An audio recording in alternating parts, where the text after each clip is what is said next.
price that you set in the market establishes view of how you wish customers to perceive you in terms of how you deliver value as well as price in the marketplace. You price too low and you may be perceived as a company or a product that is not to be considered because perhaps quality is at risk. You're not a serious contender for a product or service. You'd be thinking about whether your price is too high and how that affects you on a long-term basis as well as a short-term basis. I think what I'd like to leave is, do you really understand how the audience is perceiving your price value proposition in the marketplace relative to other competitors?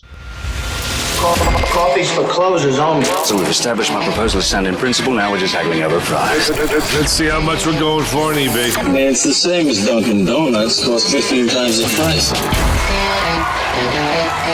Welcome to Impact Pricing, the podcast where we discuss pricing, value, and the intricate relationship between them. I'm Mark Stiving, and today we have Michael Hurwich. Now, here are 3 things you want to know about Michael before we start. First, he's been running a pricing consulting firm, the Strategic Pricing Management Group, since 2001. That would be 18 years. Now, before that, he put in his obligatory time at a management consulting firm. In his case, it was Deloitte. And in 2013, he wrote a book on pricing, which probably has the single best title of any pricing book I've ever seen, The Joy of Pricing. Welcome, Michael. Mark, thank you for having me.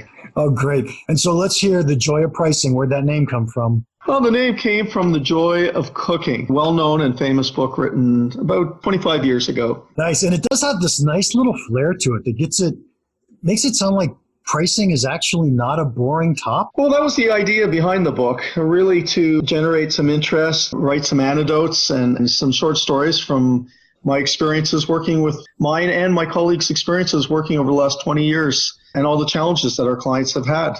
I have to say there's some very interesting parts in that book. I haven't read it cover to cover, I'll confess, but I have certainly skimmed through it and read certain chapters because I found them fascinating. Thank you, Mark. I mean, most of the chapters and stories within the book of Joy of Pricing are really telling a story or providing some interesting solutions about different clients in different industries and the challenges they had and how they went about solving some of these challenges. Very interesting. Let's jump back to the beginning, though. How did you get into pricing? That's a good question, Mark. Originally, I worked, as you had mentioned in your opening, before I went into consulting. I owned several companies, including manufacturing ice cream.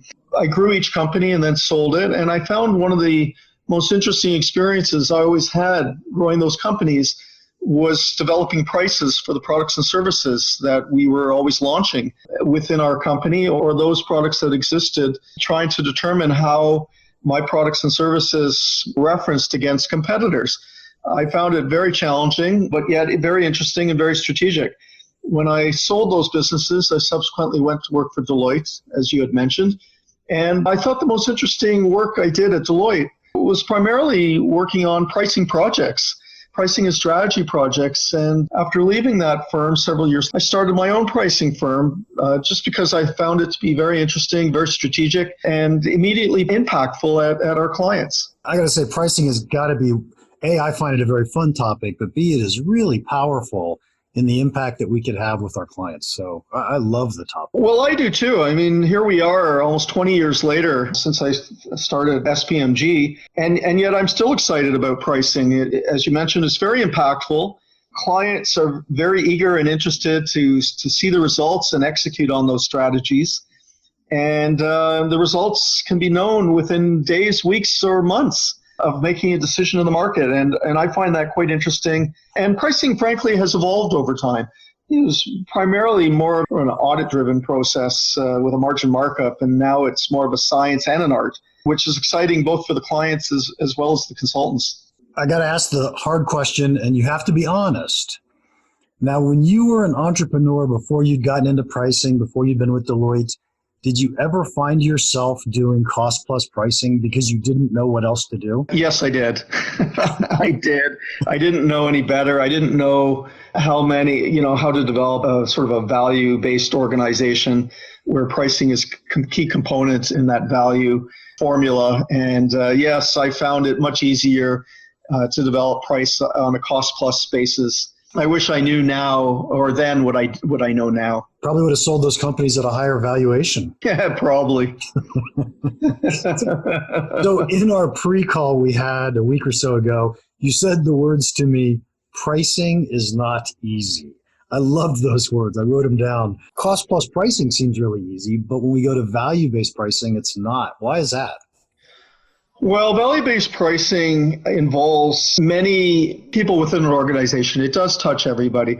I think the biggest misconception most organizations have is that pricing is essentially merely an afterthought. You don't have to spend too much time on it. It's not going to make a huge difference if you price a little bit higher or a little bit lower. So why spend too much time on it?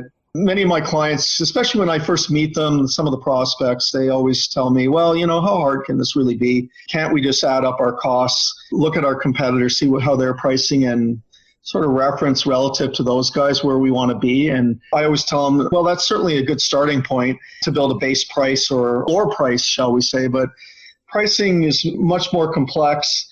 And it involves a lot of different elements. It involves establishing the company's goals and objectives.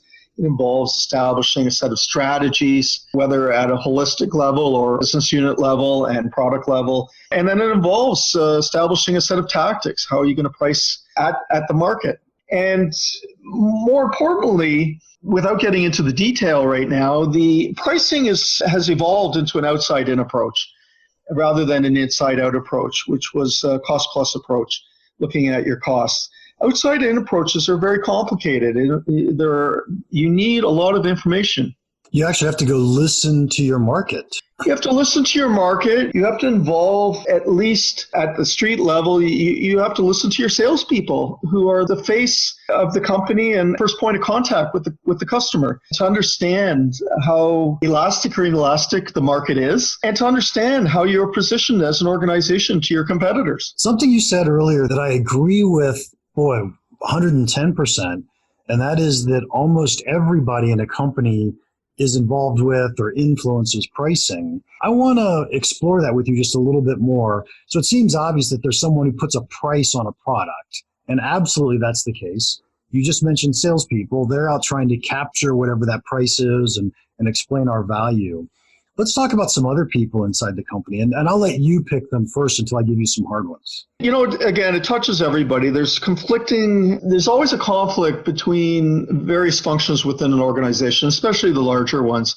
You have people in operations who really need to keep their plants going, and therefore any price that can keep the operations moving and running at 100% capacity, those operations folks will be satisfied. I just want to keep the factory running. I want to fill the factory because it lowers their overhead costs, at least their overhead costs per unit.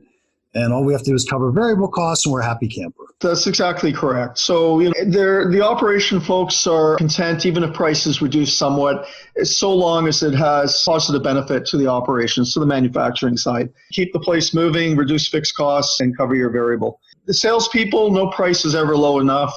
I've been at this 20 years, and rarely do I come across sales teams who wouldn't like to see a lower price. Usually the justification for greater sales or winning a bid when you're up against or confronted against competitors. That's not to say that I haven't come across the odd salesperson who would like to see a higher price to build the brand or brand equity, but most of the time there's sort of a dichotomy, sort of a tightrope that goes on between those in sales, those in operations, and even those in marketing who need to identify a price that fits the need of their base of customers or prospects that they want to go into the market with. Then you have your folks in finance and accounting struggle with what is the right price. I mean, they look for a price that generates positive gross margin and covers fixed and variable costs, even at the expense of sort of a net price. I mean, the cost to serve a customer may be compromised so long as it meets the cost of running the business.